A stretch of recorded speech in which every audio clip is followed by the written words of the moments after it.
In my last video, I mentioned Aelonia at some point in the video, and someone left a comment saying, "You haven't done a video on Aelonia, so could you tell me about it?"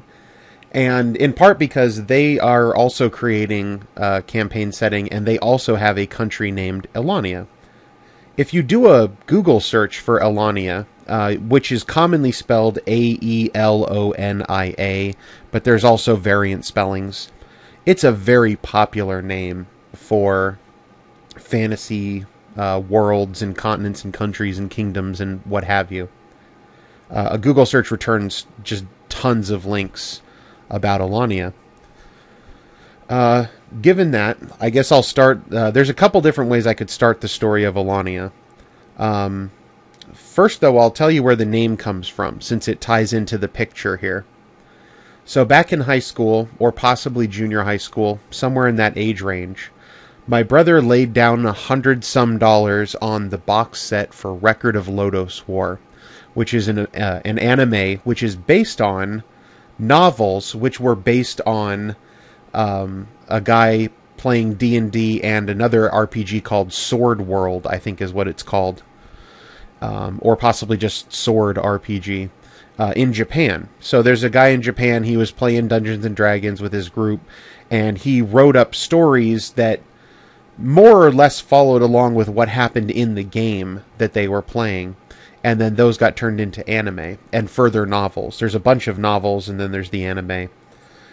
In the anime, one of the countries, and by the way, that's what this map is called Aelonia, Alania, the capital of which is Allen. And the name at that time didn't stick in my head, but it did stick in my brother's head. So we'll fast forward here. A couple years later, this is definitely in high school, and I'm sitting in the cafeteria, and I am trying to create an organization for a game world. So I've mentioned in past videos on some message boards we used to have prestige class contests. And as one of the contests, the topic was to create a prestige class about being in an organization. That was sort of the original idea behind prestige classes in 3rd edition. It was supposed to be a specialization that sort of represented joining a group or an organization or some sort, or an order of knighthood or what have you. And it was meant, there was a couple examples that came in the Dungeon Master's Guide, and they were very generic. The assassin, the lore master, and they were meant to inspire the DM to then create organizations in his campaign world and to create prestige classes for those organizations. So, but very quickly in 3rd edition's history, prestige classes got away from the flavorful organizations classes and more into a specialization for a class. You take one aspect or a couple aspects of a class and specialize into it, or you throw a theme on top of a class and specialize into it. So part of this contest was to bring back that organization, the original idea. And so you had to create the organization and then a prestige class to go with it. And so I was sitting there trying to think up what I wanted my organization to be about. And the first thing that I knew, I wanted to make it harder on myself, was that it was not going to be limited to one class. It wasn't going to be limited in any way to a particular class. And it was going to be as broadly applicable as possible, so that literally any of the character classes could go into this and gain benefit from it. So I wanted to make a very generic prestige class that would have the ability to work with everybody. And so what I came up with, and the name is terrible, but it's what I came up with, was called the Righteous Order. And it was going to be a group of lawful good and neutral good, not really chaotic, not too many chaotic good people in it, because it was a very structured organization. But it would be a organization of lawful good and neutral good adventurers of all classes, who would band together and join. They would literally band together. So you'd create parties out of these these members in the Righteous Order, and they would travel around and do good deeds, basically. There's a lot more detail that I'm not going to get into here, but basically I created this thing called the Righteous Order. From that, I wrote Righteous Order on a sheet of paper, and I wrote it all fancy. I was doing a whole bunch of, cursive and squiggly lines and what have you. And I wrote Righteous, and then I wrote Order underneath it, but I offset it just a little bit, so it kind of flowed like a title would. And I saw the capital R, and it flowed into the capital O, and I really liked the way that looked. And it spelled R-O, or Ro. And if I haven't mentioned in a previous video, I created the god Ro. And Ro was basically there's multiple versions of Ro, just like there's multiple versions of everything I do. But the one in Aelonia is basically, he's the lawful good god, and he's basically, he created paladins. Paladins didn't exist, he created them, because he saw that there was a need for them. And I'm pretty sure, have I not done a video on Eldrick and the creation of paladins and the pure blade? Because if I haven't, I really should have. As a very quick recap, Eldrick IV was the fourth paladin. His great-grandfather was the very first paladin. His grandfather was the second. His father was the third. And his great-grandfather established, was literally the very first paladin ever to walk the land in this world. His grandfather essentially created the Pure Blade in anticipation then of his father beginning the war against the demons. Off in the middle of the land, a portal, the demons were able to establish a portal to the abyss, and just unknown numbers of demons poured through it and ravaged the land. And Ro had known that this was going to happen, and that's why he created a paladin. And that's why he made sure that the second paladin created the Pure Blade, because a paladin wielding the Pure Blade was going to be key to getting rid of the portal and pushing back the demons. So then Eldrick's father led the war against the demons and managed to fight them to a standstill. Basically, the demons were advancing across the land, and Eldrick III got them to stop. Basically mounted the first defense. And then Eldrick IV led the armies that then pushed the demons back, and Eldrick himself was the one who sealed the portal shut so that no more demons could come through. Now, this was a backstory that I had created for my world a long time, way before I ever thought of the Righteous Order, but it made sense that the Righteous Order was kind of an outgrowth of the same kind of people that formed those initial armies. And so down through the ages, Ro has sponsored a very broad, very inclusionary Righteous Order. And within the Righteous Order, you have the Righteous Knights, which is a stupid name, I agree. But those are your basic lawful good paladins. And then there's a group called the Knights of the Order, and they are the variant paladins that sometimes show up that are not focused against evil, but focused against chaos. And both of them are lawful good, but one has more of a good focus, and one has more of an anti-evil focus, and the other one has more of an anti-chaos focus, and they're both very important. But in addition to the two knightly orders in the Righteous Order, of course, there's just all kinds of other people. There's actually a group of characters I made called Heaven's Light. They're led by Parlor Edwards, who is himself a Righteous Knight. But they consist of a rogue, a monk, a wizard, and a paladin. And they're all members of the Righteous Order, because it's a very inclusionary group.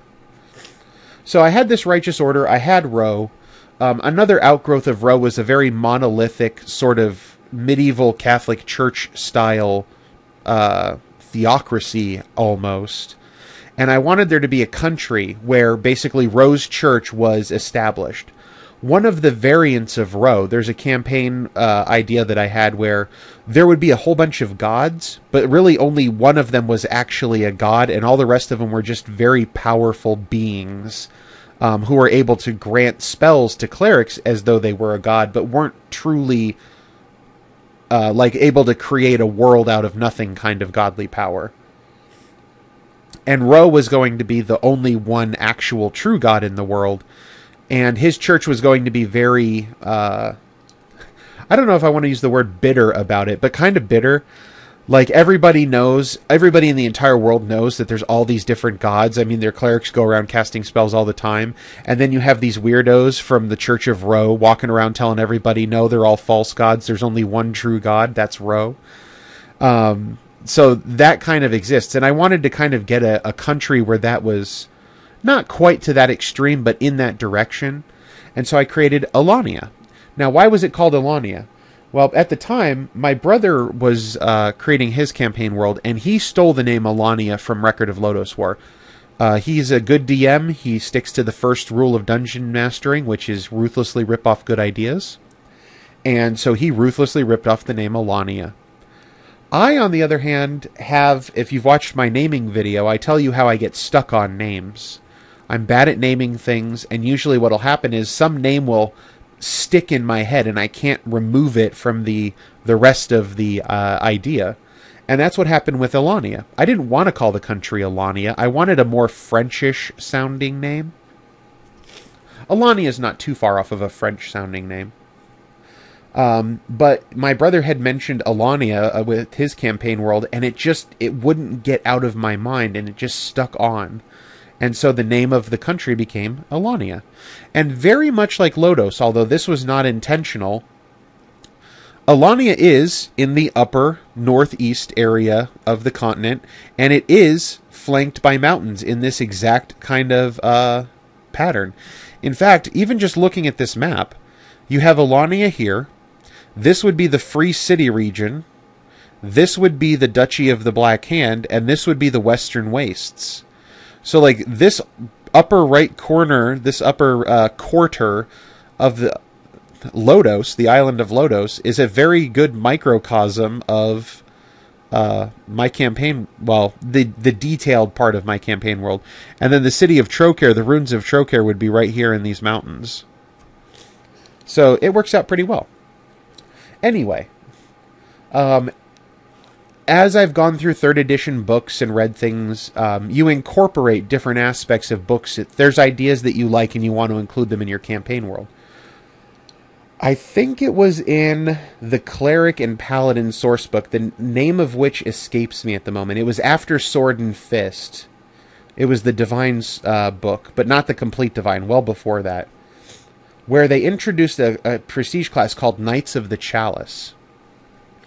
And the Knights of the Chalice were focused on killing demons. That's what happened in the book. And of course, well, you know, I have a righteous order. I have a group of paladins whose history of their country and their line of paladins going back to literally the very first paladin have all been kind of focused on fighting demons. So it seemed like a good idea to include that. What I decided, though, was, now originally in my campaign world, like, let's pretend that this is my campaign world, this upper corner, like normal. The original portal that opened up and spilled demons across the land was in the west. It was in the Western Wastes. And it pushed across the land, and then finally the humans, I want to say on the coast, but not literally like on the coast, fought to a standstill and managed to push back. Now, of course, they didn't push back on all sides and push the entire wave of demons back. They pushed a line right through to get to the portal and seal it. But here's what happened. They knew, because they opened up that first portal, that the demons were somehow capable of opening portals. And they knew that there's an untold infinite number of demons. And so they had to find some way to make sure that this didn't happen again. Now, for the most part, because the portal, the way it was sealed, it's much more difficult now for the demons to get into the human world, but it's still possible. But what they've done is, up in the far northern country of Aelonia, there's mountains there. It's very snowy, very rocky. It's like being up in the Rocky Mountains. And a very craggy, sharp kind of mountain. There's a castle hidden deep in the mountains, far from any civilization, although there is a supply train that goes there on a regular basis.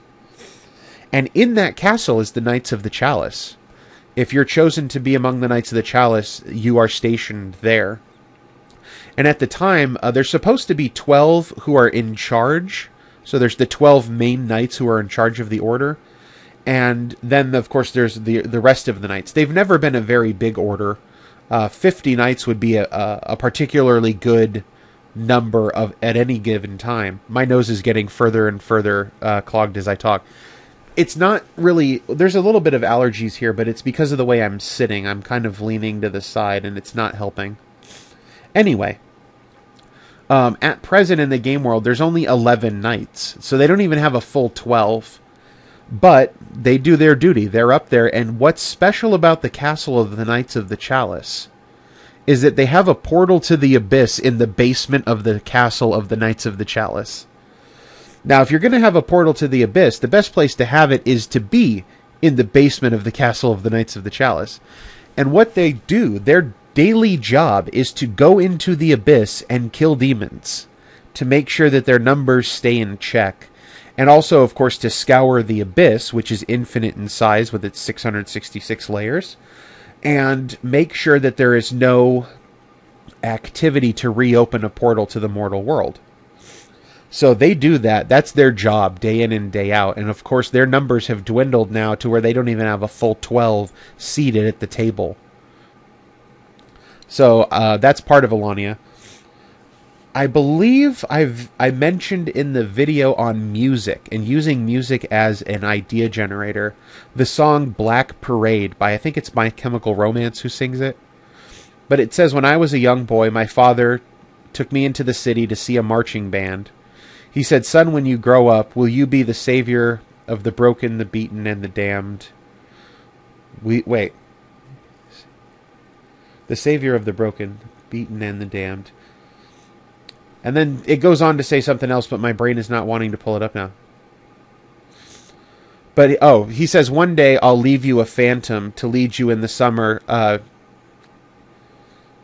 to join the Black Parade. Yeah, that's how it goes.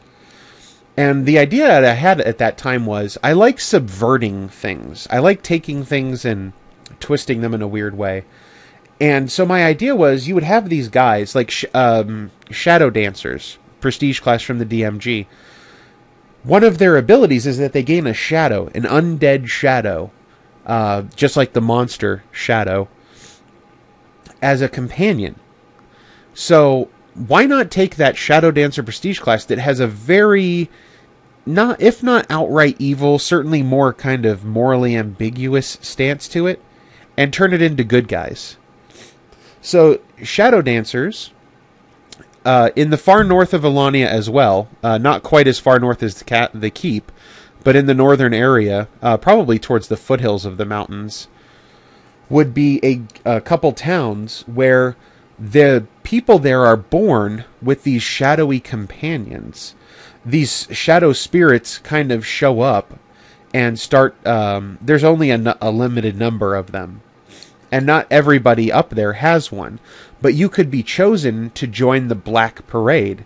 And you have this spirit who then accompanies you. And unlike the Righteous Order, which kind of goes out... I don't want to say in force like a big army, but there's definitely a lot of bands of adventurers who are parts of the Righteous Order. Those in the Black Parade are more solitary. You might have one person from the Black Parade, and they either keep to themselves as solitary agents, or they join with other groups but try not to give away who they are. Mostly because people don't take very well to the shadow. People view it as evil and think that they're bad, even though in reality they're good guys. So I created a cabal of shadow dancers in the northern area of Aelonia, and they're perfectly good people, although people think they're bad people. Just like the Black Duke, who's in charge of the Duchy of the Black Hand. He has a very evil outward persona, but is in actuality a very good person, who is doing everything he can to keep the dead god Horde from taking over the world again. And that's a lot of pressure on one man, so give them a break. What else can I say about Aelonia? I never really intended much by way of adventure in Aelonia, although there are definitely areas I've created within the country that are adventure-y. Especially like going, the caravan coming back from the Knights of the Chalice Keep, which it's called Chalice Keep, and saying, that the castle's in ruins and nobody can be found, or the the caravan never came back, and we need you to investigate. Oh, and by the way, as a matter of national security, what we're about to tell you can never be repeated on pain of death. That kind of stuff. In reality, what I wanted was, when the Black Duchy collapsed, well, before it was the Black Duchy, it was the Dragon Kingdoms. When they collapsed and the Black Duke took over, refugees headed into Aelonia because they share a border. And when the Free City region was in rebellion and overthrew the monarchy and established the free cities, the refugees went to Aelonia. And so there's a ton of refugees in Aelonia. And one of the characters that I ruthlessly ripped from a book, known only as the Prophet, used to travel amongst these huge swaths of refugees in all of their many various camps all throughout the southern countryside of Aelonia, and prophesy the darkness that is coming. And sometimes foment rebellion amongst the refugees, and sometimes would show up and bring peace. And so he was a very enigmatic character. But again, he was supposed to be on the Free City region is kind of the focus of where most of my adventure ideas go. Because you have the collapse of the country and just the couple cities that remain. And so it makes it a more dangerous area. But yeah, all of these refugees in southern Aelonia have to deal with the Prophet as well. So there's a whole bunch more stuff about Aelonia, but I think that's a pretty good quick introduction to it. And I really love this map because it's really helping. And if this were the real map, I don't like these mountains necessarily down here, but that's all right. And then this would be Daejeon, except there would be more land past the... Excuse me, I got the hiccups. There'd be more land past the mountain chain. There's Valus, there's Aelonia, there's Flame, F-L-A-I-M. That's where King Cashew is from, because the Japanese are weird when it comes to names. But, yeah, so that's Aelonia. I'm trying to think if there's anything else super special about Aelonia.